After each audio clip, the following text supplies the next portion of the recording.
વિસાવદર તાલુકાનું ઢેબર ગામે નવનિર્મિત લેઉવા પટેલ સમાજ એટલે કે પટેલવાડીના લોકાર્પણની ઘટના એ માત્ર એક ઇમારતનું ઉદ્ઘાટન નથી, પરંતુ સમગ્ર પંથકની સામાજિક એકતા અને પુરુષાર્થનું પ્રતીક છે. આ ભવનનું નિર્માણ ગ્રામજનો અને દાતાઓના સહયોગથી કરવામાં આવ્યું છે, જેનો મુખ્ય હેતુ સમાજના દરેક વર્ગને મધ્યમ ખર્ચે શ્રેષ્ઠ સુવિધાઓ પૂરી પાડવાનો છે. આ વાડીનું ભૂમિપૂજન તારીખ 16/4/2022માં કરવામાં આવ્યું છે. આ ભૂમિના દાતા શ્રી મુકેશભાઈ વલ્લભભાઈ વેકરિયા. આ ભૂમિપૂજનથી સંપૂર્ણપણે બિલ્ડિંગ તૈયાર થયું કે અત્યાર સુધી ગ્રામજનોનો પૂરો સાથ અને સહકાર મળ્યો છે. અને સમાજ ભવનની વિસ્તૃત માહિતી નીચે મુજબ છે. 1. લોકાર્પણ સમારોહની વિશેષતાઓ. આ સમાજ ભવનનો લોકાર્પણ તારીખ 16/4/2025 કરવામાં આવી છે.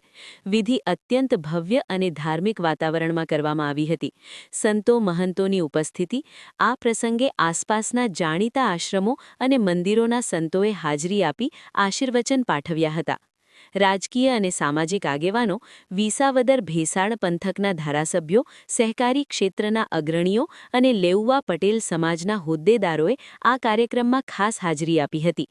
લોકફાળો.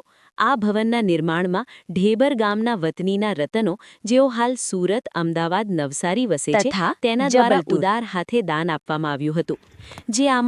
જે અમારા સમાજના મુખ્ય 3 દાતા શ્રી મુકેશભાઈ વલ્લભભાઈ વેકરિયા તથા મુકેશભાઈ હરજીભાઈ ડોબરિયા અને અરવિંદભાઈ નરસિંહભાઈ અકબરી આ અમારા મુખ્ય દાતા છે. 2. ભવનની આધુનિક સુવિધાઓ.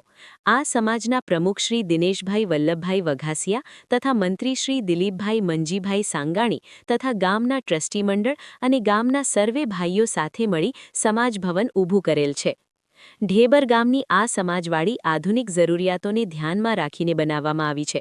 વિશાળ હોલ, લગ્ન પ્રસંગો, સામાજિક સંમેલનો અને સભાઓ માટે મોટો અને હવાની અવરજવરવાળો હોલ. રહેવાની વ્યવસ્થા, રસોડું અને ભોજનાલય. મોટી સંખ્યામાં રસોઈ બનાવી શકાય તેવું અદ્યતન કિચન અને જમવા માટે અલગ વ્યવસ્થા. વિશાળ ડાઇનિંગ હોલ. આ વાડીમાં એકસાથે 1000થી 1500 લોકો બેસીને જમી શકે તેવું ભવ્ય ડાઇનિંગ હોલ બનાવવામાં આવ્યો છે. એસીની સુવિધા.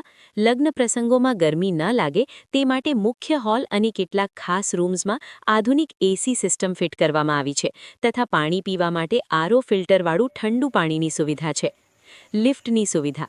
વૃદ્ધો અને અશક્ત લોકો ઉપરના માળ સુધી આરામથી જઈ શકે તે માટે આધુનિક લિફ્ટ પણ મૂકવામાં આવી છે, જે ગામડાની વાડીઓમાં બહુ ઓછી જોવા મળે છે.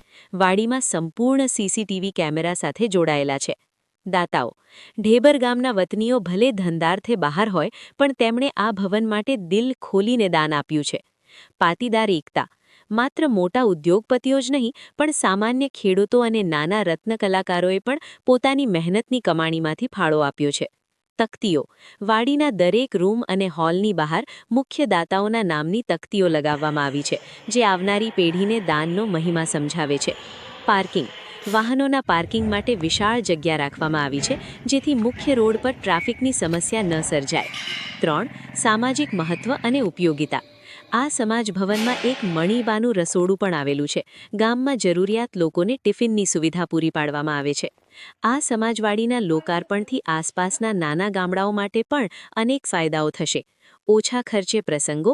ગરીબ અને મધ્યમ વર્ગના પરિવારો પોતાના સામાજિક પ્રસંગો ખૂબ જ વ્યાજબી દરે અહીં ઉજવી શકશે. શૈક્ષણિક પ્રવૃત્તિઓ. વેકેશન દરમિયાન વિદ્યાર્થીઓ માટે શિબિરો અથવા શૈક્ષણિક સેમિનારના આયોજન માટે આ સ્થળ ઉત્તમ છે. એકતાનું કેન્દ્ર. તે માત્ર પટેલ સમાજ પૂરતું મર્યાદિત ન રહેતા ગામના સામુદાયિક વિકાસ અને ચર્ચાઓ માટે એક મુખ્ય કેન્દ્ર તરીકે કાર્ય કરશે. આ સમાજવાડી વિસાવદરથી બગસરા રોડ ઉપર આવેલી છે. ઢેબર ગામના સર્વે ગ્રામજનોનો આભાર.